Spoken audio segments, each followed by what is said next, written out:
apa sebenarnya, untuk apa kita hidup, apa tujuan hidup.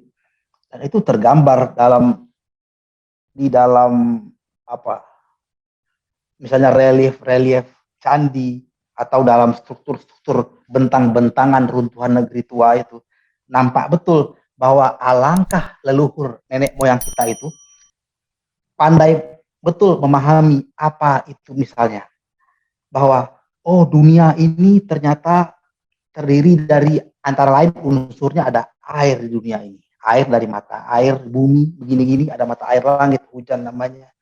Ada tanah di dunia ini. Tanah itu begini ilmunya. Ada angin di dunia ini. Ada api di dunia ini. Ada cahaya di dunia ini. Dan semua unsur-unsur bumi itu ada dalam diri manusia. Dalam diri manusia.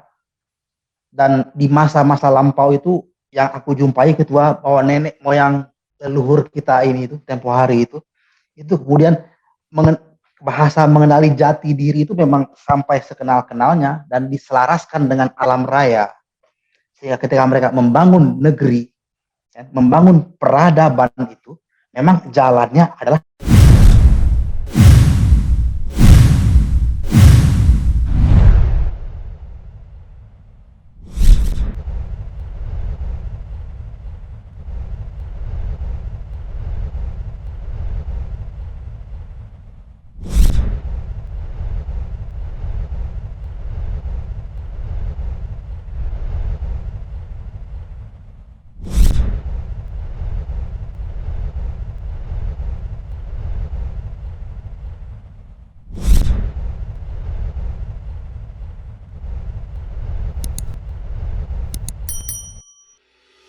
baik. Assalamualaikum warahmatullahi wabarakatuh.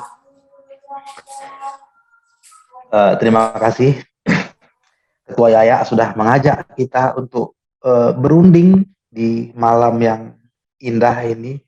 Teman-teman yang menggelar hajatan ini, terima kasih. Dan teman-teman yang tuan-tuan, puan-puan yang hadir dalam rundingan di malam yang ini, terima kasih sudah meluangkan waktu, pemikirannya dan segala macamnya. Begini, bagaimana kalau kita membuat kesepakatan dulu, Ketua Yaya? Jadi karena apa, ada Ketua Yaya di sini. Yaya ini adalah seperkenalan kita seorang jurnalis yang baik ya, dengan kemampuan reportase yang juga sangat baik. Jadi bagaimana kalau rundingan malam ini metodenya itu kita ngobrol. Jadi mungkin bermula dari Yaya sebagai ini saling bertanya, nanti kita akan bercerita sesuai dengan pertanyaan. Nah, begitu kira-kira, lalu nanti kita bisa bersama-sama berngobrol. Jadi kalau macam zaman dahulu itu kan, dulu orang ngaji-ngaji halakoh kan. Kita jadi ngaji bersama-sama, duduk melingkar, saling bertanya, saling belajar. Jadi tidak ada satu yang menggurui yang lain, tapi sama-sama belajar sama-sama, bertanya sama-sama. Ini kita menawarkan kesepakatan. Bagaimana kira-kira? Saya ikut sama ketua pengennya untuk malam ini seperti apa, ayo kita berhalakoh. Nah, kira-kira kalau memang itu, jadi memang di musim yang ini kita butuh membangun kesepakatan gitu. Jadi agaknya jadi ketua pimpin, jadi ketua boleh bertanya mungkin apapun. Nanti aku bisa bercerita, berbagi cerita lah ya. Mungkin kalau mengajarkan teknik menulis, kupikir kawan-kawan punya kemampuan yang juga sangat baik ya. Jadi nanti malah mengajarkan ikan berenang kan gitu. Jadi berbagi cerita kan, sharing pengalaman dalam mengampuh karya, sharing pengalaman dalam menjahit kisah-kisah, bagaimana berburu dan meramu cerita gitu mungkin ya. Bagaimana Ketua? Menjahit kisah sah. Nah, kalau kita ini ya, kalau kita dalam sebuah ada pemahaman, ada anggapan bahwa alam tak kambang jadi guru, bahwa alam adalah guru kita. Kita belajar pada alam. Tapi kadang kita lupa, kita malah merusak alam. Artinya kita merusak guru kita sendiri. Ketua Wendri dari dulu sudah memiliki anggapan itu ya. Alam adalah guru kita. Nah, bagaimana sebenarnya pemahaman alam sebagai guru kita, lantas apa yang bisa kita pelajari dari alam? Itu ya.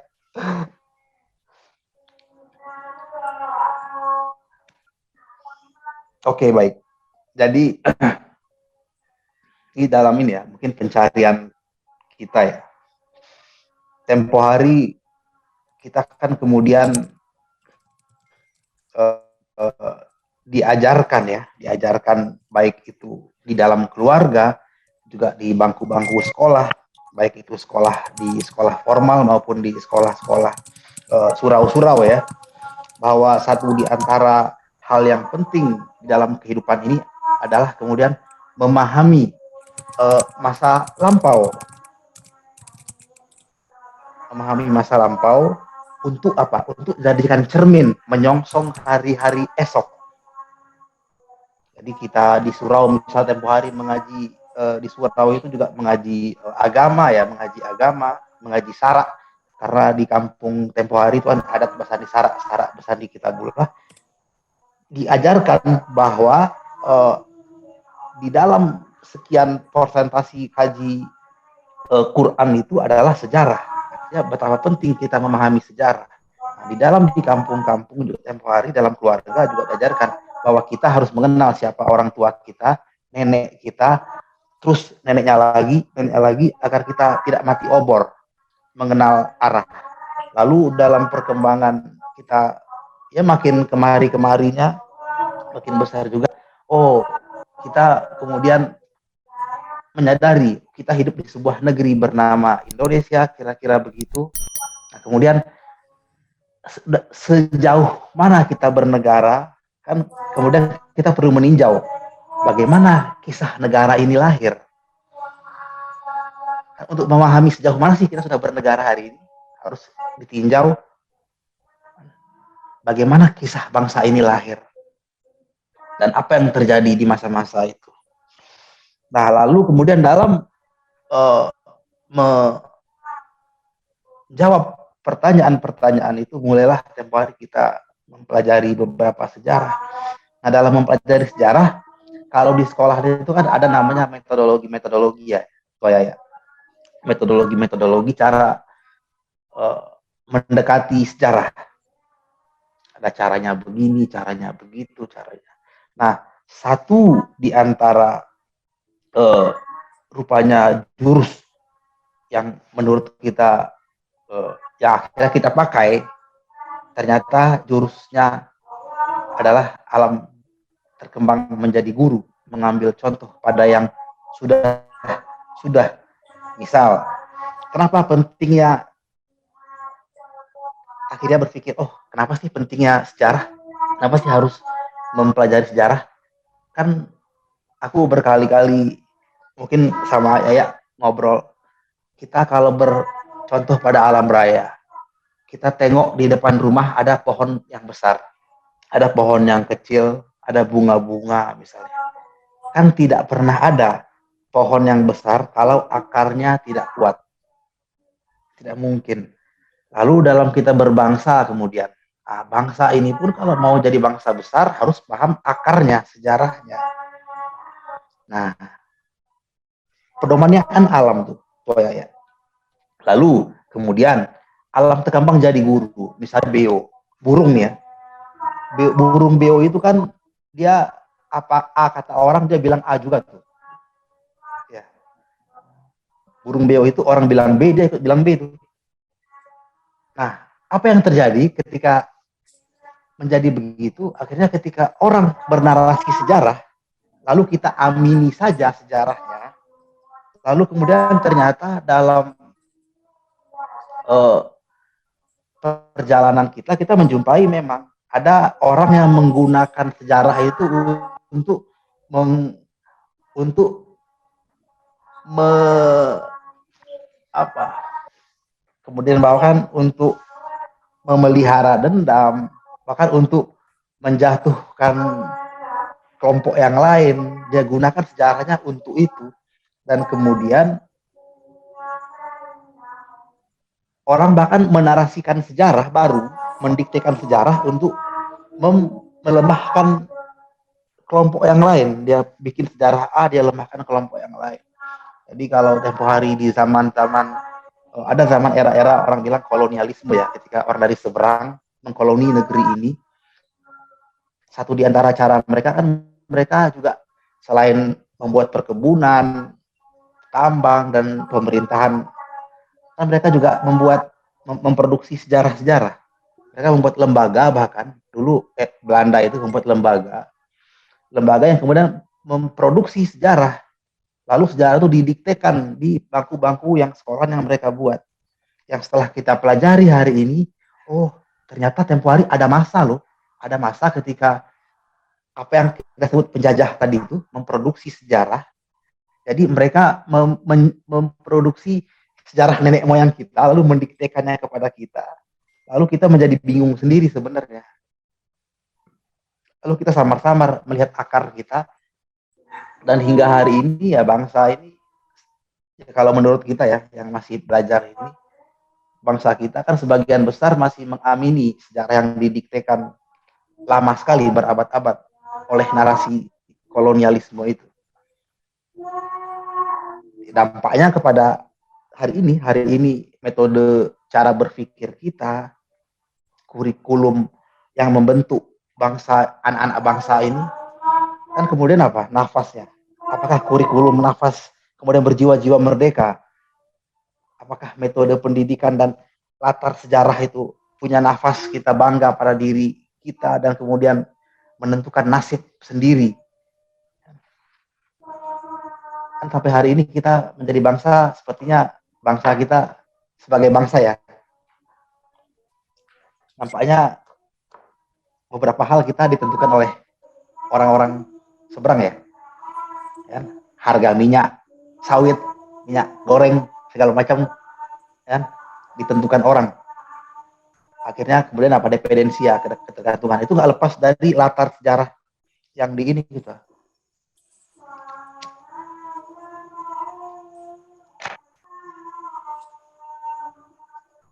Padahal sebenarnya kita hebat ya Ketua. Ya kalau kita hebat ya hebatnya di mana gitu, kalau gitu pertanyaannya. Kalau kita nggak tahu, kalajengking itu kan dia bukan apa-apa kalau dia tidak tahu bahwa senjata dia ada di buntut. Kalajengking itu katanya kita bilang alam tekaman jadi guru ya, kalajengking ya. Kalau dia tengok ular, lalu dia tengok ular itu kehebatan dia di mulutnya lo bisa. Lalu kalajengking merasa dia juga pakai mulutnya, ya dia nggak apa-apa. Karena apa? Karena kalajengking kehebatan dia di mana? Racunnya di buntutnya itu kan. Ya, seekor harimau juga bukan apa-apa kalau dia lihat kambing. Kambing itu senjatanya kan ditanduk. Ya. Itu dasar-dasar alam terkembang jadi guru tuh ya. Jadi berpedoman pada itu. Yang hingga hari ini kan kita hidup apa? Berdemokrasi hari ini kita hidup dengan demokrasi cara-cara orang kok. Ya. Benar Ketua. Benar. Jadi kita nggak hidup dengan cara kita. Nah pentingnya sejarah di sana Ketua. Jadi bagaimana sebenarnya dulu kita dalam memilih kepemimpinan dalam apa ya perlu ditinjau ke sejarah masa lampau. Kemudian hidup dengan narasi sejarah sendiri gitu, bukan narasi yang didiktekan orang. Hidup dengan cara kita gitu, bukan dengan cara yang orang diktekan. Itu dasarnya gitu kira-kira Ketua. Oke. Jadi jangan sampai kepaten obor atau jangan sampai kita putus sejarah dari orang-orang terdahulu. Kalau istilahnya kepaten obor kan itu. Terus juga tadi ketua mengatakan bahwa apa namanya kisah-kisah itu bertutur. Nah, jadi bagaimana kita agar tidak sampai kepaten obor atau tidak sampai kehilangan masa lalu kita, sedangkan masa lalu itu kalau sejarah tutur itu kadang cepat hilang. Apa yang diucap menguap, gitu. Apa yang ditulis abadi, kan seperti itu. Gitu. Nah, lantas bagaimana kita bisa memahami cerita masa lalu untuk masa depan kalau hari ini lahir dari masa lalu? Bagaimana kita mencoba merunutkan hal itu?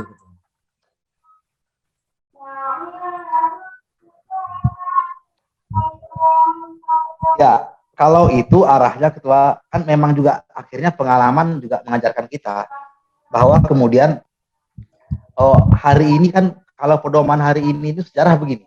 Sejarah disebutkan bahwa harus ada bukti tertulis, harus ada sumber-sumber yang dirujuk gitu. Maka ketika sumber-sumbernya hanya kisah-kisah yang dituturkan itu lemah. Nah, pertanyaan ketua sebenarnya tadi sudah menjawab kok betapa pentingnya. Itu ada Gium mengatakan scripta manen verba volan itu ya. Itu ada Gium dari bangsa Latin ya. Itu bagus sekali. Dia bilang scripta manen verba volan, scripta manen yang tertulis abadi, verba volan yang terucap menguap. Dengan pedoman itu bangsa Latin kemudian menguasai dunia. Bangsa Latin hari ini kalendernya kita pakai ya. Bahkan menghitung hari pun kita pakai kalender bangsa Latin kan, Januari sampai Desember. Nah, alam terkembang jadi guru mengambil contoh pada yang sudah tadi. Kenapa bangsa Latin? Aksaranya kan kita pakai. Hari ini kita pakai aksara Latin ya. Ternyata karena mereka tadi scripta manen verba volan, mereka menulis dan mereka menjadi kuat. Kukira itu yang menjadi landasan berpikir kenapa kita harus menulis, kenapa kita harus berburu cerita, dan kenapa kita harus meramu cerita. Kenapa Ketua Yaya menjadi jurnalis, kenapa Ketua Yaya menulis berita, karena nampaknya kita sama-sama sudah menyadari kita memang perlu menuliskan narasi. Aku hanya bercerita sesuai dengan apa yang Ketua Yaya kata ya. Ya, ini juga kawan teman-teman yang lain ini juga bisa langsung ikut gabung ya. Artinya ini kita langsung saja pertanyaan-pertanyaan langsung saja diutarakan atau dilontarkan kepada guru kita, Guru Wendri, biar guru kita jangan guru. Guru. Karena dalam ngaji literasi pemateri kita sebut sebagai guru ya, seperti itu. Atau kita panggil aja Ketua Wendri lah ya, Ketua Wendri. Langsung saja. Jadi saya sempat teringat ya, kalau sejarah kita sebenarnya besar, tapi akhirnya dikerdilkan oleh bangsa atau oleh orang-orang yang tidak ingin melihat bangsa kita besar, seperti dalam contoh pembangunan Candi Prambanan atau Candi Sewu. Itu kan sebenarnya gotong royong banyak ini ya, banyak kelompok, ada manusia, terus hewan, dan itu juga bukti kehebatan kita di masa lalu. Tapi itu hanya direduksi menjadi sebuah ini dibangun satu malam kan gitu. Sehingga mitos-mitos seperti itu. Padahal sebenarnya bangsa kita budayanya gotong royong dan panjang. Ada gajah yang mengangkat batu bata, ada siapa berperan apa, itu kan penting Ketua dalam sebuah penulisan itu juga harus ada, misalnya kayak. Nah, ini kan merujuk juga kepada sejarah tutur yang ternyata tidak tertulis, atau ternyata hilang tulisan-tulisan itu, atau ternyata tidak banyak diketahui oleh masyarakat, sehingga masyarakat kita hanya mau ini taunya yang lewat TV atau lewat apa seperti itu. Ini ada juga yang bertanya, Ketua. Misal kita sudah menggali informasi, tapi ketika setelah kita menulis ternyata ada yang menyanggah hasil tulisan kita. Bagaimana cara kita menyikapi? Karena saya belum berani menulis kisah-kisah sejarah. Jadi dari ini SS ya, Sita Siti Liswati, Ketua. Nah, dia menanyakan. Ketua. Siap, Ketua. Bagaimana kalau di open mic aja, kawan yang tadi bertanya ngobrol aja, jadi kita ngobrol sama-sama. Siap. Oke, Mbak Sita, mungkin bisa langsung ini ya, mengutarakan atau ngomong. Mbak Sita di unmute dulu, di unmute dulu speakernya. Oke, makasih waktunya. Ya, monggo Mbak Sita, langsung saja sama. Jujur saja saya itu belum pernah menulis yang semacam sejarah atau non-fiksi. Karena apa ya, takutnya data yang kita peroleh itu kurang valid gitu loh. Misal kita sudah menulis, ternyata sudah jadi, tapi kita memang sudah berusaha mencari informasi. Kemudian ketika sudah selesai, ada yang menyanggah, loh kok gini, asal muasal desa ini sudah tidak begini, terus misal begini, harusnya begini, pokoknya. Nah, gimana kita menyikapinya? Apa harus ada buku part 2, revisi atau apa gitu? Terima kasih. Baik. Mbak siapa tadi namanya? Mbak Sita. Mbak Sita, terima kasih Mbak Sita. Nah, Mbak Sita juga menulis ya? Menulis tapi fiksi saja. Belum menulis pernah yang ya? sejarah ya. Atau novel? Sementara ini cerpen. Dengan anak-anak didik saya. Mengajar ya Mbak ya? Iya, ada ekskul di sekolah, jadi ada semacam tim literasi gitu. Iya, bahwa misalnya begini, Mbak Sita, Mbak Siti. Siti. Ini kalau sepemahaman kita juga masih belajar ini ya, menulis sejarah. Jadi bagaimana kalau kita sudah artinya melakukan sebutlah penelitian gitu ya, kemudian menuliskannya, lalu ada yang menyanggahnya. Kalau itu pertanyaannya, kukira gini,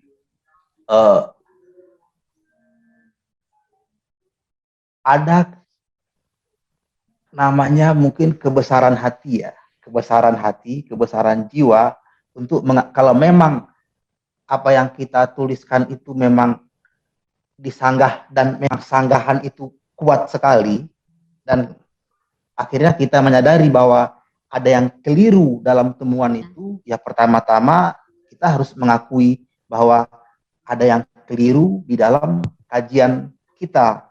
Jadi syarat satu di antara ilmu menulis sejarah, kalau menurut aku, pertama adalah jujur. Jadi jujur bahwa ketika memang kita salah, kita akui, oh ya kita salah, dan kita mengoreksinya, meminta maaf di salah itu. Dan ketika ada narasi yang lebih baru dan itu memang lebih kuat, lebih benar, kita akui narasi orang yang menyanggah itu. Kalau memang dia lebih benar, setelah diuji ya kita akui itu dengan jiwa yang besar. Nah, lalu karena kan sifat ilmu itu kan tahan uji ya. Sifat ilmu kan tahan uji. Nah, di ujian di sana diuji bukti yang diajukan, yang kita ajukan dengan bukti yang orang ajukan. Oh, gitu ya. Jadi kalau gitu ya. Kenapa Mbak? semacam dibanding gitu, adu banding. Iya, diuji.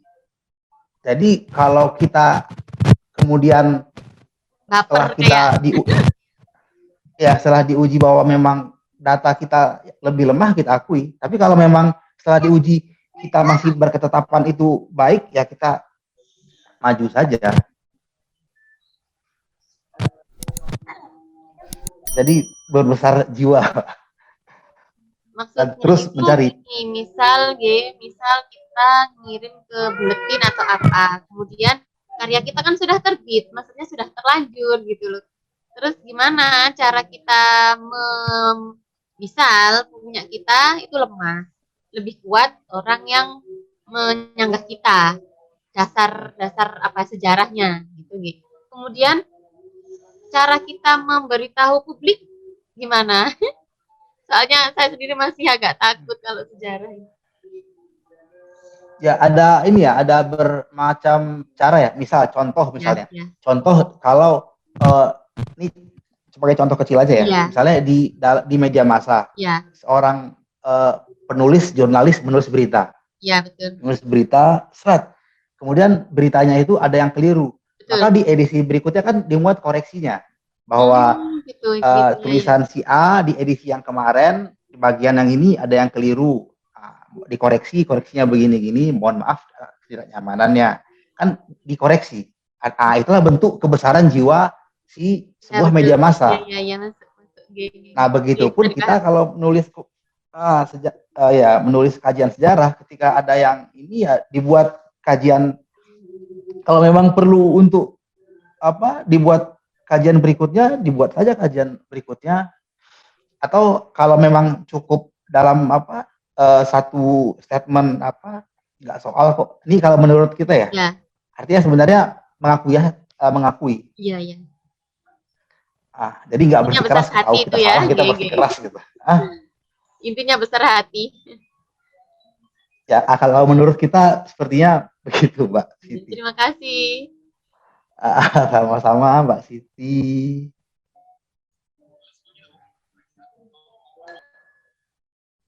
Lanjut Ketua, ceritakan atau pengalaman Ketua selama menyusuri tapak-tapak bertuah ya, tapak-tapak tua di Nusantara kita. Belakangan gini Ketua, aku mau cerita sedikit ini Ketua. Pengalaman buku pertama? Siap Ketua. Buku pertama itu judulnya Gedoran Depok. Gedoran Depok, oke. Gedoran Depok itu, dan waktu itu kita tinggal di Depok dulu kan, tinggal di Depok di Jawa Barat. Lalu kita menulis buku Gedoran Depok. Nah, ini senarai pengalaman tempo hari itu.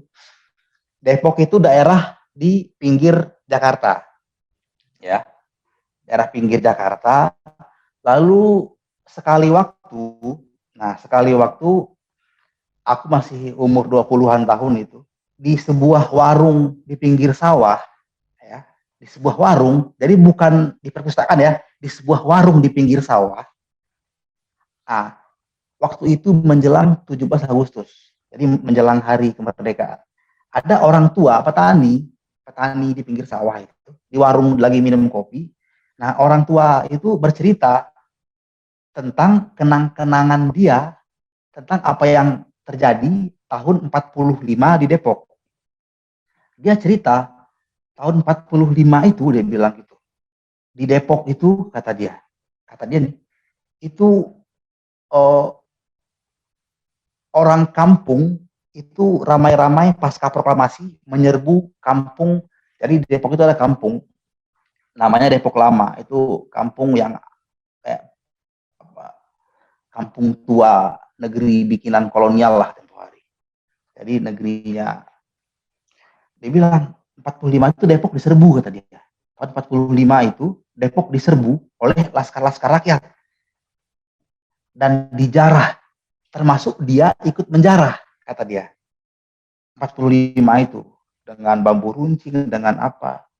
Aku tanya, kenapa Depok dijarah? Karena Depok tidak mau bergabung dengan Republik Indonesia. Jadi di sebuah warung di pinggir sawah, kita mendengar orang tua bercerita bahwa 45 itu Depok yang jaraknya hanya sepelemparan batu dari Jakarta, tempat Soekarno-Hatta memproklamasikan kemerdekaan, ternyata nggak mau bergabung dengan Indonesia. Ya. Kata bapak tua di pinggir sawah nih. Nah, kita kan heran, loh, selama ini kita nggak pernah dengar, yang kita tahu begitu Soekarno-Hatta proklamasi negara merdeka, semua senang. Dulu itu ya. Ternyata Depok itu nggak mau bergabung dengan Republik. Ini kita dengar di mana? Di pinggir sawah. Apa yang sedang kita lakukan? Kemudian kita mencari, akhirnya si bapak tua itu aku wawancarai dia. Aku wawancarai pengalaman apa yang dia lihat. Dia bercerita. Lalu orang-orang sebaya dia kita wawancarai juga. Kita wawancarai. Baru setelah itu kita cari arsip-arsip dokumen-dokumennya. Dapatlah arsipnya, dokumen-dokumennya. Waktu ceritanya sudah dapat, ketua, sudah dapat ceritanya, lalu aku tulis ceritanya, lalu aku ceritakan kepada teman-teman ya yang punya label sejarawan lah waktu itu. Aku nggak sebut namanya. Orang-orang terkenal lah di Republik ini. Karena Depok itu kan dekat dari kampus UI. Dan UI itu kan banyak ilmuwan-ilmuwan sejarah di sana. Kita sampaikan, orang-orang di kampus itu tempo hari, kan kawan sendiri itu nggak mempercayai lah, nggak pernah dengar kata dia, karena pengetahuan sejarah beliau-beliau itu sesuai apa yang mereka tahu gitu kan, apa yang mereka baca, apa yang mereka kaji. Hal yang itu mereka belum tahu. Ketika kita sampaikan, sempat malah teman dekat juga dia bilang, ya tidak menganggap ini hanya apa bual-bualan kita saja. Bahkan ketika naskah itu kutawarkan ke kawan ya di Depok itu, ya kawan itu abai saja ya. Kemudian lalu kemudian naskah itu terbit menjadi buku, barulah karena di buku itu kita menyuguhkan kan tadi bukti-bukti kan, arsip-arsip, dokumen-dokumen, bukti-bukti, laporan-laporan laskar-laskar, bahkan juga laporan-laporan intelijennya Belanda waktu itu kita suguhkan. Oh, baru orang, oh ya, pernah ada peristiwa namanya Gedoran Depok. Oh, pernah ada memang peristiwa ini. Dan segala macamnya. Nah, apa pelajarannya dari senarai kisah itu? Apa kira-kira ketua pelajarannya? Kadang kita menemukan informasi yang tidak terduga dan dari mana saja. Bahwa ternyata kebenaran itu ada di mana-mana. Kan begitu. Ya, bahwa kemudian narasi sejarah tidak monopoli orang-orang di bangku sekolahan. Bahwa narasi sejarah sebenarnya tidak monopoli orang-orang yang di Menara Gading di kampus-kampus. Ternyata di kampung-kampung juga ada sumber-sumber sejarah. Ya, tinggal kitanya kemudian menyelaminya, kemudian bahwa ini kita pikir penting, baru kita ketengahkan. Ini juga mungkin terkait dengan yang tadi Mbak Siti tadi ini ya, bagaimana itu kan sebuah gambaran bahwa pengetahuan yang baru dia bisa ini kan pengetahuan yang lama gitu. Begitu kira-kira itu senarai pengalaman. Tapi kita banyak deh senarai pengalaman yang lain, ketua. Tidak hanya di buku Gedoran Depok ya. Ada juga kisah di buku Intel Jepang misalnya. Ada juga kisah di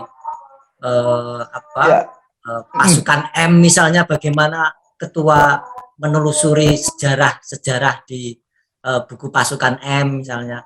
Itu kan juga menarik, kebenaran-kebenaran itu ada di banyak tempat misalnya kayak tadi. Nah, kalau yang sama juga yang di pasukan M itu kan kisah pertempuran laut ya. Jadi kalau selama ini sebelum-sebelumnya itu kan kita di sekolahan diajarkan tentang pertempuran laut itu Yosudarso ya. Yosudarso merebut Irian Barat ya tempo hari. Kisah-kisah itu. Nah, ternyata pula kita menemukan arsip sejarah bahwa ternyata ada pertempuran laut di tahun 46. Jadi tentang pertempuran laut pertama yang dilakoni Angkatan Perang Indonesia itu 46 di Selat Bali, dan satu-satunya pertempuran laut yang dimenangkan oleh Angkatan Perang Indonesia. Jadi ada narasi-narasi yang sebenarnya dalam penggalan-penggalan sejarah kita ini itu masih tercecer sebetulnya.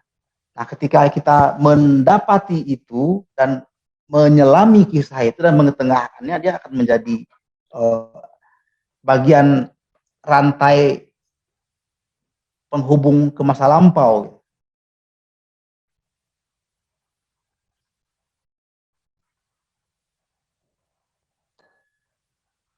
Begitu dua.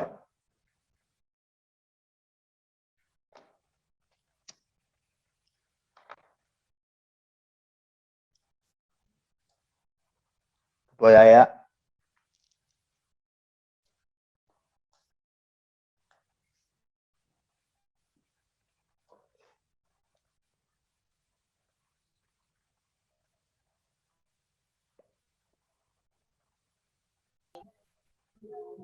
Suaranya Ya, tidak ya. dengar. Tidak Ya. diambil. Oh, sorry suaranya ya. Oke, sorry. Nah, saya pikir Ketua Henry sudah banyak memancing tentang bagaimana kita itu seharusnya menelusuri dan menulis sejarah ya. Karena sejarah itu tidak hanya terletak pada monopoli orang-orang yang berdasi atau orang-orang yang bergelar panjang di belakang nama itu, tidak hanya monopoli orang-orang di Jakarta, tapi ternyata ada juga loh kebenaran sejarah yang itu ditemukan atau yang itu diceritakan atau dikisahkan dari seorang petani di pinggir sawah, dan itu ternyata akhirnya menyebab sejarah lama di kota Depok pasca proklamasi ya, Gedorong Depok. Nah, makanya di sini kita kalau ingin menulis sejarah nggak usah bingung-bingung deh, karena sejarah itu sebenarnya ada di sekitar rumah. Mungkin bisa kita menulis sesuatu yang di sekitar rumah kita, dan itu sebenarnya adalah sebuah sejarah hebat. Saya tahu seperti itu. Nah, mungkin ada teman-teman yang atau yang ingin bertanya atau yang ingin gabung langsung di sini kepada bertanya langsung pada Ketua Henry, bisa saja langsung ya, maksudnya bisa saja langsung ikut berkomentar di kolom chat atau raise hand, tangannya itu melambaikan tangan untuk bertanya langsung. Gini Ketua, tadi Ketua mengatakan bahwa sumber-sumber sejarah itu sebenarnya juga ada di sekitar kita. Nah, lantas bagaimana kita bisa tahu bahwa itu bisa menjadi sebuah sumber sejarah dan itu adalah sejarah yang patut kita tulis, atau sebenarnya sejarah seperti apa sih yang patut kita tulis? Sebenarnya ilmunya verifikasi aja Ketua. Jadi ketika dapat satu clue, dapat kisi-kisi, ya, kita pikir ini hal yang baru, ya kita verifikasi. Itu diuji. Memverifikasi sumber itu. Stuck. Ya. Jadi ilmunya hanya ilmu verifikasi saja, ilmu sejarah ini sebenarnya. Kan sejarah ini gak rumit itu, Pak. Sebenarnya gini, beberapa senarai dua narai yang tadi kita sampaikan itu kita hanya mau mengatakan bahwa sebenarnya rantai-rantai peristiwa sejarah ya, yang menghubungkan kita ke masa lampau di negara yang hari ini bernama Indonesia ini masih banyak yang terputus-putus. Ada rantainya. Masih banyak betul. Misal, tempo hari ada cerita misalnya gini. Misalnya, ini karena baru-baru kemarin, misalnya ada kisah dalam sebuah lagu misalnya. Ibu Sut, nih aku, karena ini baru-baru ini kemarin. Ibu Sut Sud yang selama ini kita kenal kan hanya sebagai pencipta lagu anak-anak, ya, pengarang lagu anak-anak sebagai seorang seniman. Di bangku-bangku sejarah sekolahan, kita hanya tahu Ibu Sud sebagai penyanyi, pengarang lagu kan gitu. Ternyata kan ada sumber sejarah yang selama ini jarang diakses oleh para sejarawan, oleh akademisi, bahkan oleh narasi-narasi sejarah yang ada di sekolahan, di kampus-kampus. Ada sumber, kan, bahkan sumber primer, bahwa Ibu Sud adalah orang yang ikut menggagas Kongres Pemuda 1928.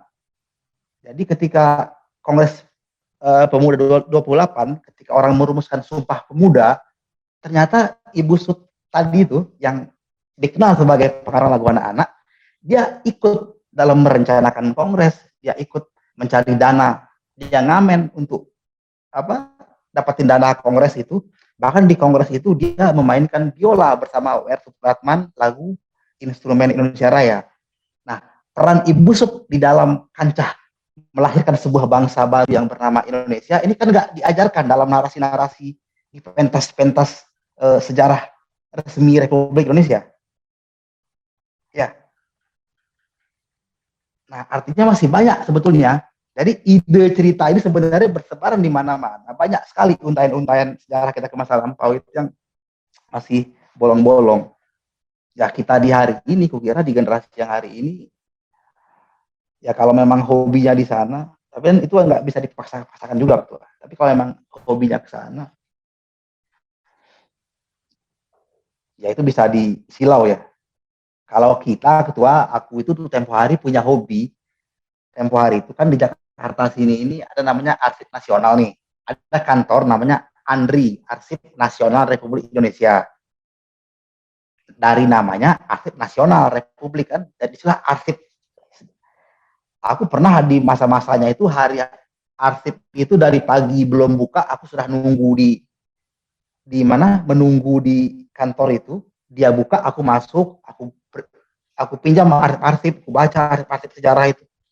Primer itu kan, bukan sebagai peneliti dari kampus mana, sebagai tugas, tidak, tapi hobi saja karena ingin mengetahui dulu kayak mana sih sejarah bangsa ini. Ya kita tahu dari arsip kan, sampai itu kantor arsip mau tutup, aku masih di situ, baru orang itu ngingetin, Mas sudah mau tutup.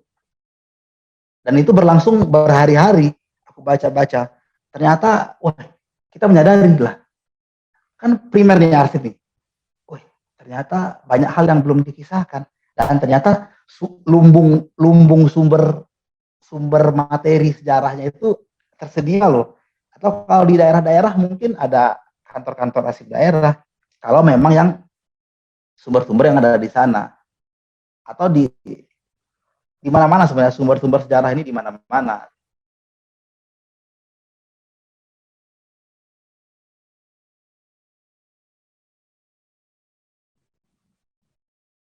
Halo, Ketua. Ya. Oh, oke. Ketua mengawali sebagai seorang jurnalis ya, bahkan sempat menjadi redaktur dan menjadi sudah enak bekerja di kantor lah ya, katakanlah gitu. Tapi 7 tahun belakangan Ketua memilih untuk pergi nggak tahu jalan-jalan kemana, dari satu tempat ke tempat yang lain, yang melihat batu kan itu. Kenapa Ketua keluar dari zona nyaman itu? Ini pertanyaan yang paling bagus di malam yang ini. Tempo hari zaman kuliah itu, Ketua, ini aku cerita. Zaman kuliah tempo hari itu kan kita ya hidup di masa-masa reformasi masih hangat-hangatnya. Ya, ketika keran demokrasi baru dibuka seluas-luasnya, kira-kira begitulah. Tahun 90-an akhir ya, 2000-an awal.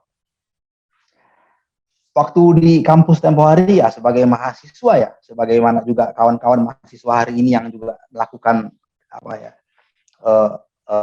melakukan mungkin protes kepada negara dan segala macamnya. Dulu pun kita waktu zaman kita kuliah juga melakoni hal itu, bahwa sebagai mahasiswa kita ingin negara ini lebih baik, kita ingin bangsa ini lebih baik, kan begitu. Kita ingin bagaimana negara, alat negara tidak boleh menyakiti rakyat, kan begitu tempo hari. Bagaimana negara menjamin fasilitas kesehatan untuk rakyat, nggak susah kalau dia mau ke rumah sakit. Bagaimana negara menjamin pendidikan, rakyat bisa dapat pendidikan yang tidak harus membebani orang tua untuk segala macamnya. Kan tempo hari begitu zaman kita kuliah. Ya kita melakukan ya serangkaian aktivitas diskusi, menulis. Dulu kita juga bikin koran kampus ya, pers mahasiswa gitu. Kita menulis bermacam-macam hal tempo hari. Kita berdemonstrasi juga, sama kayak Ketua Yayak kan dulu kan juga demonstrasi juga tempo hari. Nah, dan segala macamnya. Nah, ternyata pada fase itu aku baca bukunya Pram, bukunya Pramudia Anantatur. Itu judulnya Sang Pemula. Itu kisah tentang Tirto Adisuryo. Di dalam naskah itu ada ilmunya begini, bahwa yang membentuk opini publik adalah media massa. Ya, itu makanya Tirto Adisuryo mendirikan namanya koran Medan Priai. Ya, kan begitu. Lalu Pram menuliskan kisah Tirto dalam bentuk biografi Sang Pemula judulnya. Pram juga menuliskan kisah Tirto dalam bentuk novel Bumi Manusia. Minke itu tokohnya Tirto Adisuryo sebetulnya. Minke yang tempo hari difilmkan tempo hari itu. Nah, ilmu yang kupetik tempo hari yang membentuk opini publik adalah media massa. Dan waktu itu era lagi ramai-ramainya artis terkenal namanya Inul. Ya. Jadi orang mengenal Inul karena apa? Karena media massa memberitakan terus-menerus tentang Inul. Orang mengenal Inul. Oh ya, berarti Tirto ini benar. Berarti Pram itu baik menceritakan Tirto. Berarti memang media massa. Jadi orang suka dengan si A atau orang nggak suka dengan si B itu apa yang diberitakan media massa. Karena media massa membentuk opini publik. Maka waktu itu kita memutuskan untuk terjun ke gelanggang jurnalistik. Kita bekerja waktu masih kuliah, kita sudah bekerja menjadi wartawan. Aku masih kuliah, aku ngepost di DPR Senayan itu menjadi wartawan. Masih kuliah, belum lulus. Lalu itu tahun apa? Tahun 2003, 2004 bekerja. Lalu aku menyaksikan yang terjadi di gedung DPR. Hari-hari itu kebudayaan di gedung DPR itu aku menyaksikan bagaimana oh begini lebih kurang mesin-mesin roda-roda pemerintahan ini dijalankan. Oh begini aku belajar. Lalu kemudian dalam lulus kuliah terus menjadi wartawan. Dalam fase itulah kemudian belajar. Ternyata tidak selesai di wartawan. Ya. Mimpi kita menjadi bangsa yang lebih baik tadi itu, kan? Itu nggak selesai di wartawan ternyata, nggak selesai di media massa, berpengaruh ya, tapi nggak selesai di situ. Ternyata ada hal kesadaran berikutnya, ya tadi dasar cara berpikir, kan? Ikatan ke masa lampau, sejarah tadi gitu, bahwa muncul keyakinan dalam pikiran kita, dalam permenungan kita itu, bahwa rupanya hal yang satu adalah hal yang penting menuju bangsa yang lebih baik tadi adalah pemahaman sejarah, pengetahuan sejarah yang baik lah yang menentukan bangsa ini haluannya diarahkan kemana. Misal bangsa-bangsa negara-negara hari ini yang kita anggap ya baiklah dalam menjalankannya. Jepang itu buku sejarahnya itu ketua sekolahannya itu setebal-tebal bantal. Dan pendidikan di sekolahnya itu, aku bertanya tempo hari. Oh, di berbagai negara-negara yang hari ini ternyata mereka landasan pengetahuan sejarahnya kuat. Mereka fair sejarahnya. Amerika yang hebat hari ini itu mereka fair dengan sejarahnya. Mereka pernah perang ini kan, perang sama mereka kan, perang saudara. Kemudian perang rasis dan segala macamnya. Kemudian mereka menyadari itu dan mereka ketengahkan sejarah apa adanya, lalu berdamai dengan sejarah, berdamai dengan masa lampau, lalu menyongsong hari-hari yang lebih baik. Belanda misalnya ketua. Ketua tahu Belanda itu negeri yang sangat miskin tempo hari kan. Kita anggap hari ini penjajah dia. Itu ada kisah kenapa Belanda naik menjadi negara yang kemudian tumbuh, berkembang, dan hari ini, kita cek, hari ini di Belanda itu, yang kita anggap penjajah ya, ternyata penjara-penjara di Belanda kosong. Di Belanda, penjara-penjara kosong gitu, ternyata. Ada penjara, tapi adalah orang-orang dari negara lain, ada kerjasama dengan negara lain, orang di sana. Peradaban mereka tumbuh, kesadarannya tumbuh, setelah apa? Setelah memahami sejarah masa lampaunya,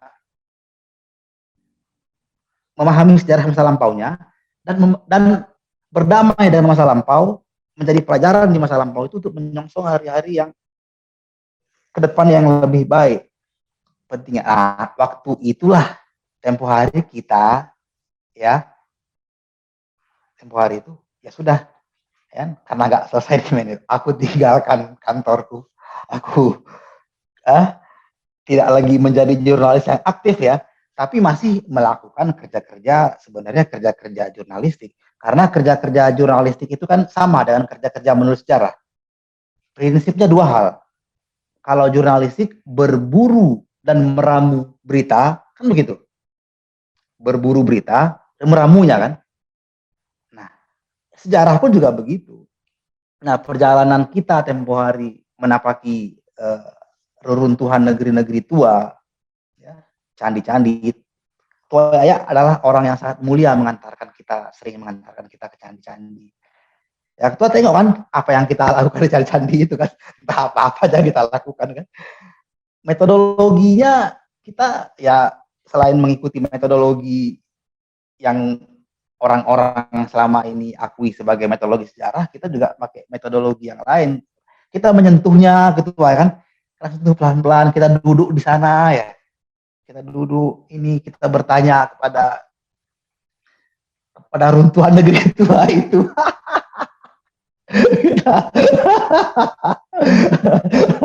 Nah itu gurau-gurauannya. Nah artinya kenapa kita bilang tadi pertanyaannya, kenapa aku meninggalkan kemapanan di dalam pekerjaan ini?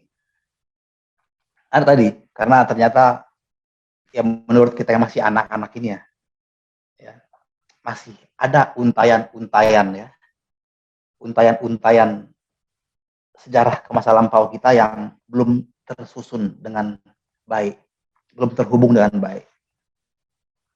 Maka ya hemat kita ini, kitalah ya, rombongan kita inilah generasi abad 21 ini ya, hidup dengan kemampuan terbaik ya, memberikan yang terbaik untuk kehidupan. Ya kalau hemat kita, mungkin orang banyak hal yang mereka lakukan ya, di dunia ini banyak orang baik, di negeri ini banyak orang baik ya, kalau mungkin bagiannya beda-beda kan, karena dharma manusia ini beda-beda, tuah manusia ini lain-lain kan. Ada yang mengampuh pondok pesantren macam ketua dan kawan-kawan, ada yang apa ya, ada yang mengampuh sejarah, ada yang mengampuh jalan mengkaji lingkungan, ada yang menempuh jalan ya memuliakan keluarganya dan segala macamnya ya, semua baik-baik saja. Kalau jalan kita ternyata jalan apa namanya nih, jalan apa namanya itu, jalan ninja.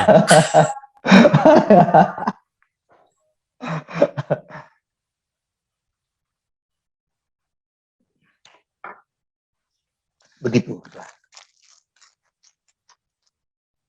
Lantas apa ketua yang ketua dapatkan dengan meninggalkan kemapanan di ibu kota, terus masuk ke pelosok-pelosok ke daerah-daerah yang sepi ya, daerah-daerah yang sepi dari keramaian riuhnya ibu kota, bahkan cenderung di alam-alam bebas di sana.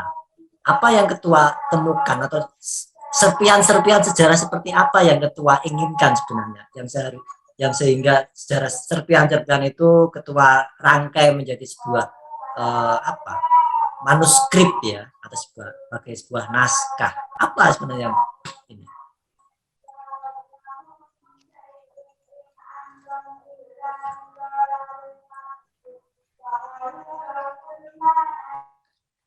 Kalau pertanyaannya begitu, apa yang didapatkan? Yang pertama, ya, yang pertama mendapatkan banyak sekali sanak saudara.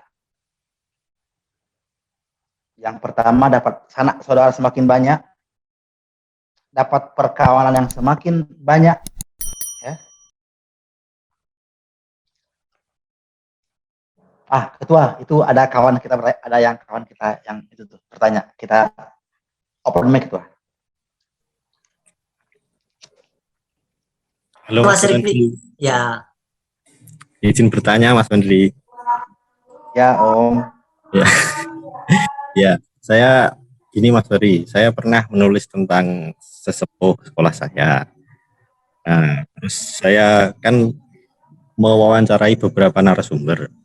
Nah, pada saat mewawancarai itu, akhirnya ada 2 versi cerita, bahkan 3 versi. Nah, itu cara menulisnya gimana? Tadi kan Mas Wandi bilang harus ada verifikasi. Nah, cara verifikasinya gimana? Terus cara menulisnya itu gimana agar bisa diramu menjadi satu titik temu gitu. Mas, terima kasih. Oke. Nah, kalau cara yang pernah kita lakukan ya, dalam sebuah peristiwa misalnya, sebuah kisah. Ada beberapa versi kayak yang tadi kawan kita tanyakan. Karena cara kita menulis sejarah, ilmu dasarnya di jurnalistik, maka semua versi tentang misalnya kisah tentang tadi guru, misalnya kisah tentang Yaya, ada 3 versi, ya. Itu cara pertama, ya, ketiga versi itu dijahit menjadi satu kisah. Bahwa ini Yaya, menurut si A, Yaya ini begini, menurut si B, Yaya itu begitu, menurut si C, Yaya itu begini. Itu kan sama kayak kita menggambarkan seekor kucing misalnya. Menurut si A menggambarkan kepalanya kucing, si B menggambarkan bentuknya kucing, si C menggambarkan badannya kucing, si D gambarin kakinya kucing. Jadi versi aja akhirnya digabungin menjadi utuh. Oh, inilah kucing. Cara pertama begitu. Semua versi itu diketengahkan saja, diuntai, dijahit menjadi satu kisah. Semua versi itu didudukkan semuanya. Nah, itu cara pertama yang kalau menurut kita ya, dan yang pernah kita lakukan itu. Nah, cara kedua, kalau tadi bagaimana memverifikasi kalau kisah itu masih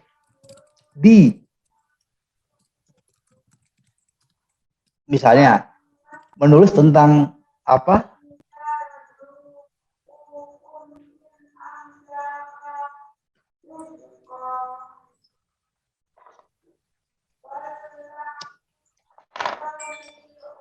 kalau ketika sumber cerita itu masih bisa ditinjau sumber-sumber hidupnya, misalnya kisah sosok yang kita ceritakan itu orangnya masih hidup, atau orangnya sudah nggak ada, lalu ada orang di sekitarnya masih bersaksi, ya. Nah, alat ujinya di situ. Semakin banyak akhirnya narasumber yang lain ditanyakan, sumber-sumber lain dicek, dilacak, nanti akan ketemu itu, akan nampak itu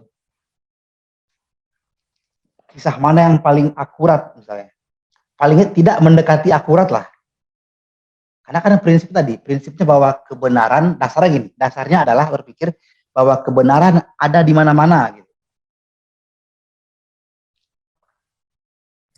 Berarti yang paling banyak gitu ya Mas Wendri ya, narasumber yang paling banyak, nah itulah versinya atau gimana?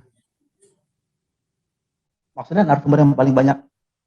Maksudnya versi narasumber yang paling banyak gitu ya, atau gimana? Versi Jadi kan narasumber. ada dua versi tadi, Dua versi. ya. Nah, ini kan berbeda, saling berbeda. Nah, cara memilihnya tadi kan semakin banyak narasumber yang diwawancarai, nanti semakin banyak yang apa ya, yang dipilih gitu, atau gimana? Iya, kalau makin banyak narasumber sebenarnya makin kuat ceritanya kan, makin kuat, makin banyak ini. Kalau semakin banyak narasumber sebenarnya makin mengenakan untuk menulisnya. Jadi logikanya gini ilmunya, seperti kita mau kan ini perkara meramu nih kan, meramu cerita nih kan. Nah, ilmunya sama seperti ini, kita mau masak daging nih, ya. Kita berburu si dagingnya, lalu kita berburu bumbu-bumbunya, dapat rempahnya kunyit, dapat rempahnya jahe, dapat rempahnya apa rempah. Semakin banyak hasil buruan kita, maka sebenarnya kita bisa menyuguhkan hidangan apapun, bisa kita bikin rendang, bisa kita bikin gulai, bisa kita bikin apapun. Ketika banyak sumber ya, itu menguntungkan kita dalam meramu cerita. Dan kalau ini kalau menurut kita ya, itu semuanya diketengahkan saja. Bahwa jadi bukan kita yang menghakimi, bukan kita yang kemudian menghakimi versi A yang paling benar, versi B yang kurang tepat, tapi diketengahkan saja, biar nanti si pembaca yang menilai. Diketengahkan saja. Ini teknik meramunya ya. Bahwa si A bilang begini loh, nah, sampaikan yang lain juga ada loh, gini. Jadi akhirnya orang yang baca pun juga dapat gambaran seluas yang kita ketengahkan. Diketengahkan aja ini, Mas.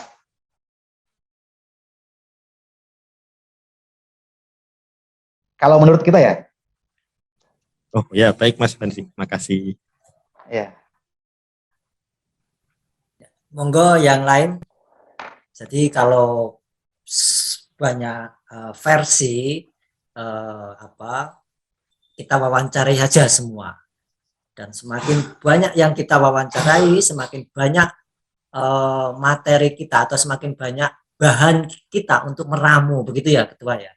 Sehingga dalam ramuan itu akan menjadi lebih enak. Dan kita akhirnya kita nggak beropini, tapi kita membicarakan atau kita menuliskan apa yang diomongkan orang. Seperti itu ya Ketua ya. Nice, cerdas betul. Iya, ya itu karena malam hari ini saya ngobrol sama Ketua sehingga jadi lebih cemerlang ini kayaknya. Ketua itu guru aku, ketua guru kita. Selanjutnya mungkin ada yang ingin bertanya lagi. Tapi di sini aku ingin bertanya Ketua. Ketua kan kadang dalam menapaki tempat-tempat bersejarah misalnya. Ketua kan kadang terlihat bersemedi dan sebagainya. Apa sebenarnya? Artinya gini, kadang dalam sebuah ilmu antropologi, kadang kita juga ada ilmu-ilmu kayak gitu ya. Artinya itu juga menjadi sebuah metodologi. Apakah dalam menulis sejarah kita memang memerlukan hal itu, atau kita hanya menulis saja apa yang kita lihat, apa yang kita raba, seperti reportase lah ya, apa yang kita lihat, kita rasa, kita kita raba, oh ini kasar, oh ini halus, atau hanya yang kita lihat, atau kita perlu yang lebih luas lagi agar ramuan kita menjadi lebih enak. Seperti itu Ketua. Gini gitu kalau karena gini, sejarah itu kan ada pelaku-pelakunya. Ya. Misal gini, misalnya sejarah proklamasi, ya.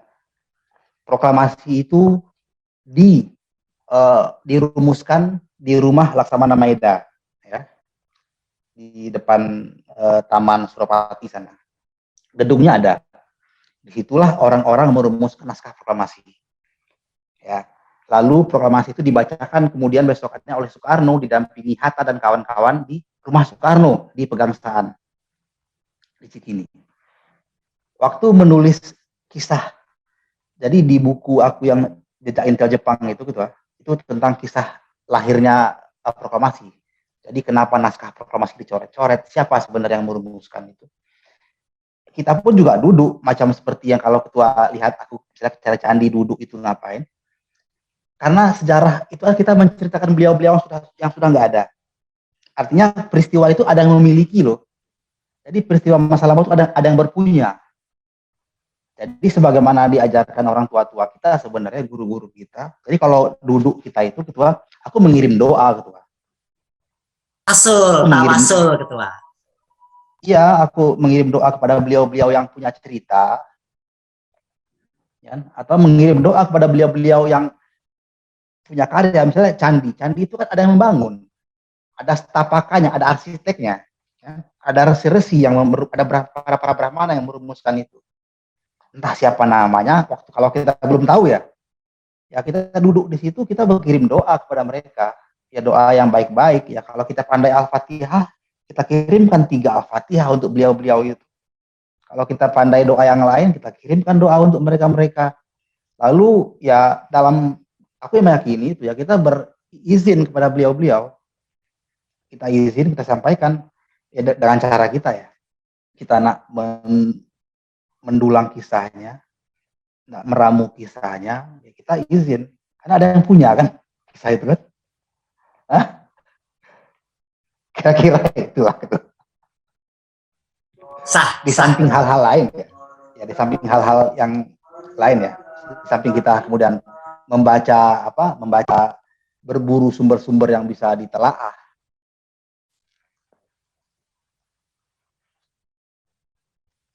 Itu kira-kira. Ya, sah ketua, sah. Karena dalam ini ya, dalam hasanah di pondok pesantren misalnya atau di madrasah misalnya, kalau kita hendak menulis sesuatu, kita memang harus berwasilah atau tawasul kepada pendahulu-pendahulu kita agar kita lebih mudah. Misalnya kayak pengarang Alfiyah misalnya, itu beliau mentok sampai ke bait keberapa gitu, mentok. Tapi ketika beliau berwasilah kepada gurunya atau pada pendahulunya menjadi lebih mudah. Artinya memang kita jangan sampai lupa pada siapa pendahulu kita. Hanya semacam itu ya ketua ya. Iya. Alfiyah itu ketua masih hafal ya dulu ya di pondok ya.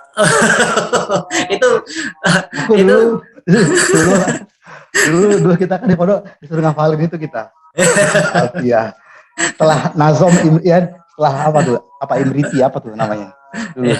Ya setelah bait keberapa gitu kan. Ya begitulah ya gitu lah. Artinya memang kalau kemarin Neng Hilma mencoba membahasakannya dengan ketika kita menulis ya kita berwasilah kepada guru-guru kita. Artinya memang wasilah itu penting.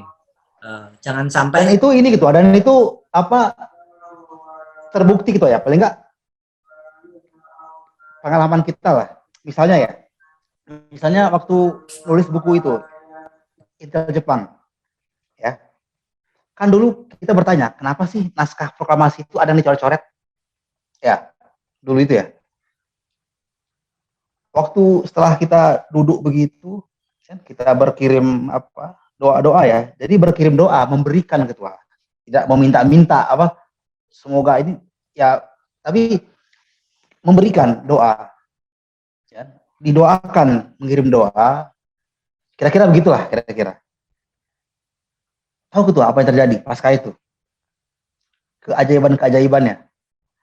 Beberapa waktu pasca itu, kan setahu kita kalau di Museum Proklamasi itu di meja diorama itu yang merumuskan naskah proklamasi itu ada Soekarno, Bung Hatta, dan Subarjo kan, 3 orang. Nah, lalu beberapa hari kemudian aku lagi main ke namanya Gedung Juang, Menteng 31. Di sana ada perpustakaan yang maaf waktu itu sangat ini ya mungkin karena sedang tidak ada yang merapikan ya. Arsip numpuk-numpuk di sana, buku-buku numpuk-numpuk di situ. Lalu dan pengunjungnya sepi. Aku masuk ke perpustakaan itu. Lalu kemudian di perpustakaan itu aku dapat satu bundelan arsip. Yang bundelan arsip itu ternyata adalah arsipnya Shigetada Nishijima. Nishijima itu lalu Jepang ya. Kalau dalam sejarah Nishijima itu adalah tangan kanannya Laksamana Maeda. Aku dapat naskahnya Nishijima. Ternyata Nishijima itu seorang intelijen dulu, intelijen Jepang. Dan dia menuliskan laporan-laporan dia kan.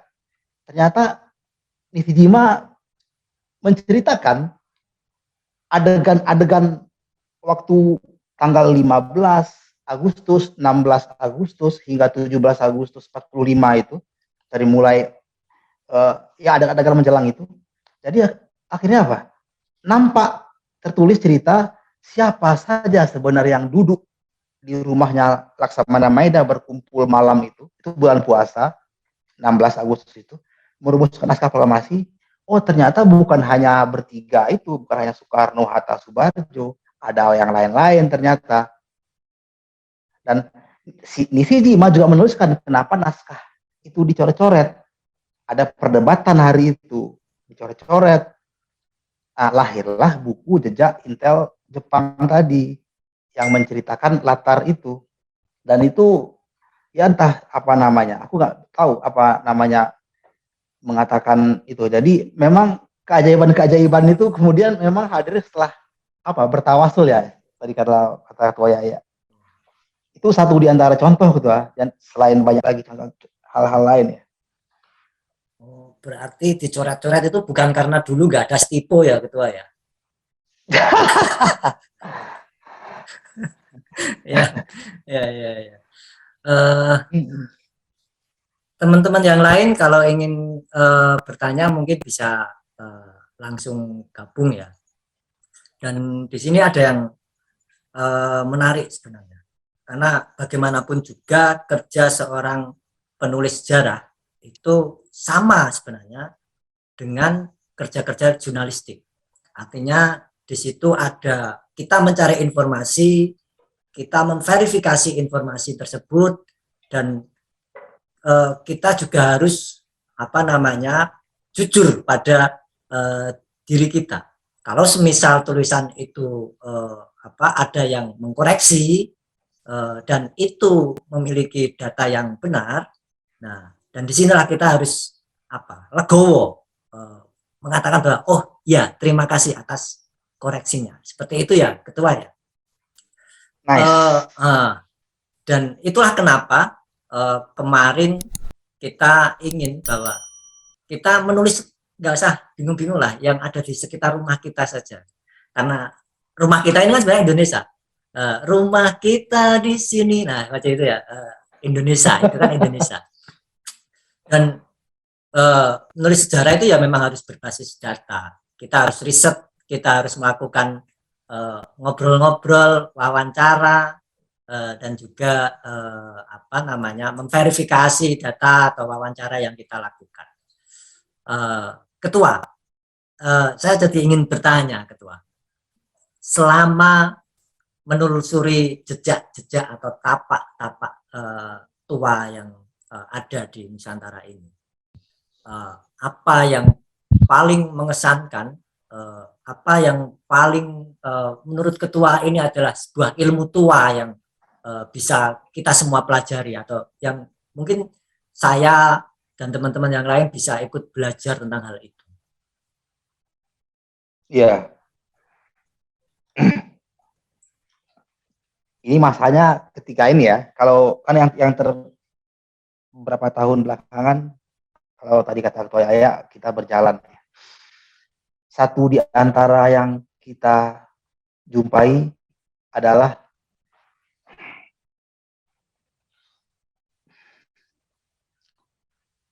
bahwa nenek moyang ini, kan narasi sejarah itu terlanjur kita ya, pengetahuan kita terlanjur diajarkan bahwa seolah-olah semua kebaikan, semua ilmu pengetahuan, semua sistem itu datang. Agama-agama, semua agama itu kan seolah-olah itu semuanya impor kan. Kalau di dalam narasi mainstream ya, agama A dibawa oleh dari negara A ke negeri ini. B, semua sistem-sistem politik, sistem-sistem ini juga seolah-olah semuanya datang dan datang. Ilmu-ilmu pengetahuan, ilmu A, ilmu B soal datang. Nah, tempo hari ketika kita mulai menapaki lagi pelan-pelan berangkat dari sebenarnya dari ketidaktahuan ya. Lalu belajar pelan-pelan tadi dengan cara kita tadi. Bahwa rupanya leluhur kita di tanah yang hari ini bernama Indonesia ini, leluhur kita itu para ilmuwan-ilmuwan. Para ilmuwan-ilmuwan.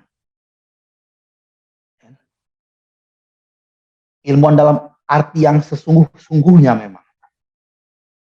Mereka mengaji dan menguji pengetahuan-pengetahuan dunia ini, lalu kemudian menerapkannya tentang bagaimana cara hidup. Apa sebenarnya, untuk apa kita hidup, apa tujuan hidup.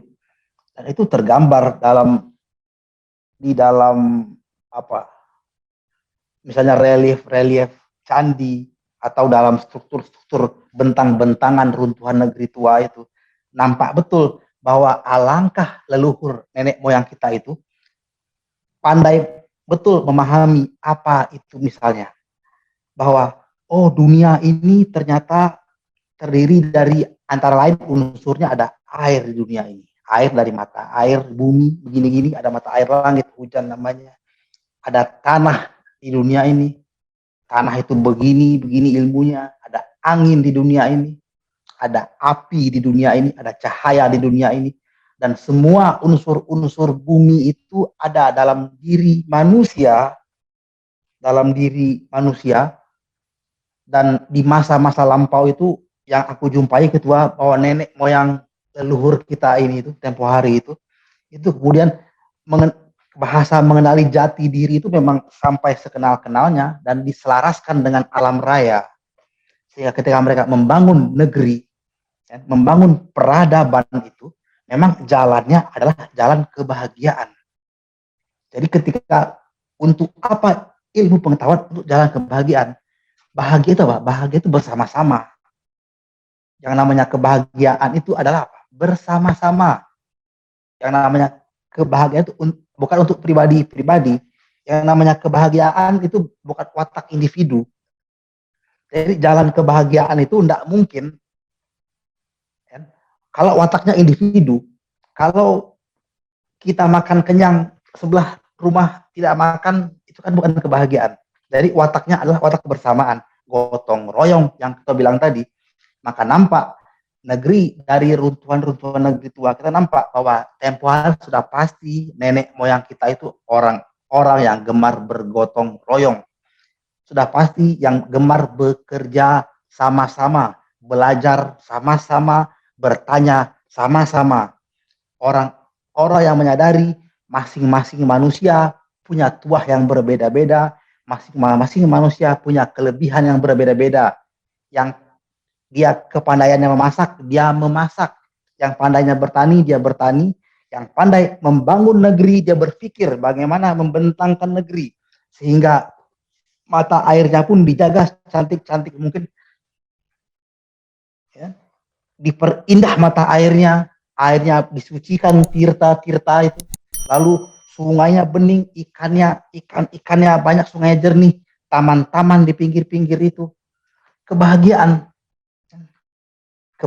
itu hidup, air yang jernih, orang berenang-renang, taman-taman, membangun apa yang dibilang hari ini dikenal candi-candi, tapi bukan candi nama sebenarnya dulu itu. Membangun negeri-negeri itu. Jalannya memang jalan kebahagiaan, dan itu tidak mungkin dalam watak individu-individu gitu. Itu bukan bangun candi, itu bukan bangun, maaf ya, proyek, ada anggaran sekian, orang diupah mengerjakan itu. Aku kira tidak begitu ya. Kesadarannya tidak begitu. Tidak mungkin kesadaran yang kapitalistik ya. Tidak mungkin kesadaran yang surplus value, nilai-nilai itu. Tidak mungkin dalam kesadaran yang itu. Sudah pasti kesadaran bersama-sama. Jalannya jalan kebahagiaan. Kalau kita silokakan, santikan kepada misalnya agama-agama, ilmu agama-agama ini kan mengajarkan surga. Tujuan agamanya surga. Berbuat baik, beribadah, beramal, segala macam, kan apa tujuannya? Surga kan? Itu kan mimpi kebahagiaan. Nah, apakah nyaman kalau di surga kita hanya sendiri? Ya, surga itu kalau sendirian, di surga di sendirian, bahagia gak sih? Kalau itu tujuan hidup, kan bersama-sama keindahannya. Nah, dalam tadi apa yang kujumpai tempoh hari dalam menapa kita Pak Tua, aku menjumpai, aku bersaksi Ketua, orang-orang bersama-sama menuju jalan kebahagiaan itu sama-sama. Orang satu tidak menghakimi manusia lainnya, tidak akan meremehkan manusia lainnya, tidak akan mencari-cari kesalahan manusia lainnya, tapi saling mengapresiasi, saling memahami. Oh, kalau di sana kawan ini agak kurang, dia punya kelebihan di yang lain. Setiap orang pasti punya kelebihannya, pasti punya kemampuan sebagai manusia pasti punya kemampuan. Dan itu diselaraskan. Jadi pencapaian ilmu pengetahuan tempoh hari itu sampai tadi, hidup dalam berkeselarasan, bersama-sama membangun negeri, bersama-sama. Jadi apa yang kita jumpai adalah keselarasan alam raya. Yang hari ini, kalau kita hidup hari ini nih, jadi setelah kita misalnya pergi ke hutan sama Ketua Yayasan tempoh hari, pergi ke hutan, dalam hutan ada patung-patung besar ya, kita lihat tempoh hari ya. Hanya kita berdua di sana, pergi kemana. Lalu kita pulang ke kota, melihat kehidupan di kota. Kan berbeda ilmu pengetahuan yang kita serap dari rekaman alam raya itu. Lihat hari ini, kita juga harus jujur mengakui, bagaimanapun kecenderungan ini, ternyata hari ini kita menjalankan, kita termasuk kita ya, bukan hanya orang-orang, menjalankan hidup, menjalankan bangsa ini, kita ternyata lebih gandrung menggadang-gadang diri sendiri, mendaku-daku, ya. Hebat kalau kita mendebat orang gitu, menjatuhkan orang, merasa hebat gitu. Ada cenderung begitu, cenderung hobinya berdebat dan mematahkan pendapat orang, kecenderungannya begitu. Hebat kalau kita mengalahkan orang. Sebenarnya kalau kita mengalahkan orang itu, kita sedang mengalahkan diri sendiri kan. Sama kalau kita sedang menyakiti alam raya. Ketika kita menyakiti alam, itu kita sedang menyakiti diri sendiri sebenarnya. Tapi alih-alih demi memupuk modal, meluaskan struktur modal dan segala macamnya, akhirnya kan kita serampangan kepada hutan, serampangan kepada mata air dan segala macamnya. Jadi tempoh hari itu yang sedikit banyak Ketua yang kita jumpai dalam menapaki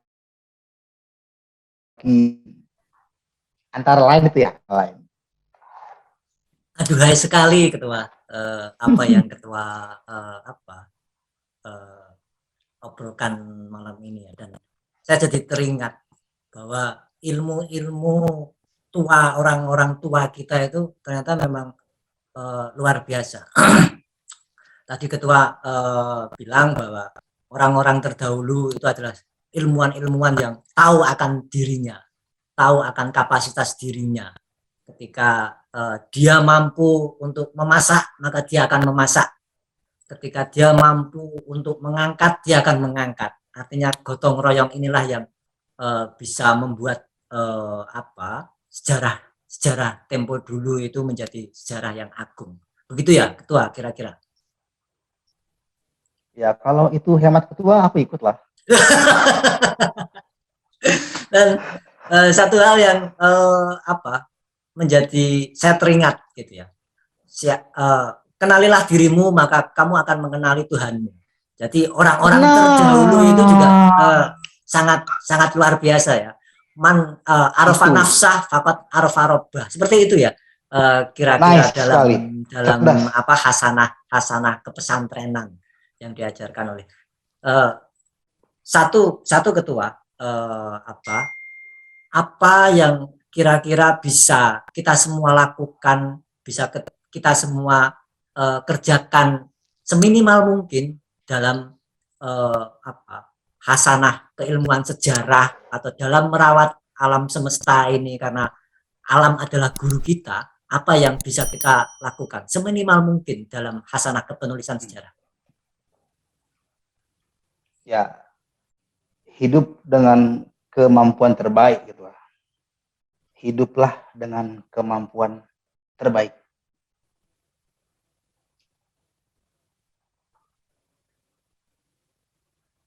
Bagaimana itu penjelasannya? Ya, masing-masing bisa memahami lah. Dengan landasan-landasan itu kalau kita bercermin pada ilmu masa lampau ya, 3 hal saja sebenarnya landasannya. Hidup ini kan sebenarnya sederhana. Ya. 3 hal saja. 1, senantiasa belajar berbuat baik. Senantiasa belajar berbuat baik. Lalu senantiasa belajar tidak berbuat jahat. Belajar ya. Karena manusia ini selalu punya ini, tapi kita belajar. Ketiga, memurnikan jiwa. Memurnikan jiwa.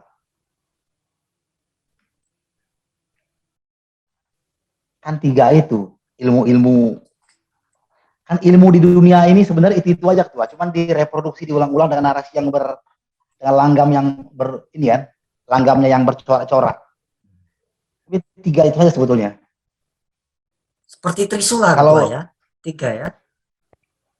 Trisula. Trisula.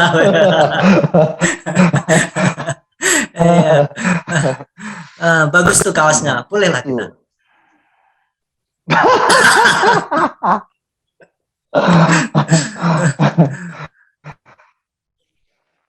Ya menulis itu ya macam-macam kan tidak hanya ini kan macam-macam tadi ya, ada yang menulis, ada yang begini, ada yang begitu kan macam-macam, tapi dengan kemampuan tadi ya. Dan jangan menghakimi orang, jangan menghakimi orang. Nulis sejarah pun sebaiknya jangan menghakimi orang. Nggak perlu kita menyalah-nyalahkan. Ada peristiwa di masa lampau nih antara kelompok A, kelompok B, berseteru. Kalau hemat aku, tidak perlu kita menghakimi kelompok manapun di antara perseteruan itu. Tidak perlu dihakimi. Ya didudukkan dan jadikan pelajaran untuk menyongsong hari-hari yang lebih baik.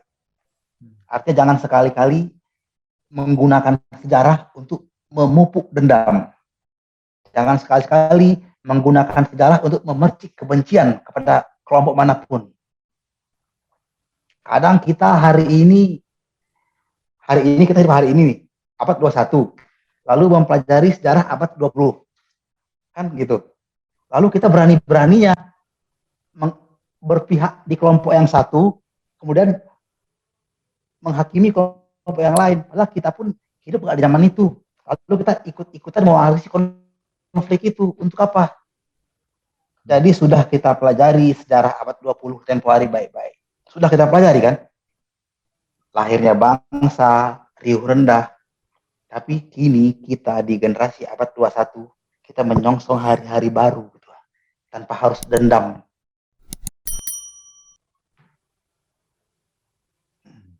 Tapi berselaras saja, berselaras. Kira-kira begitu. Kalau salah aku minta maaf.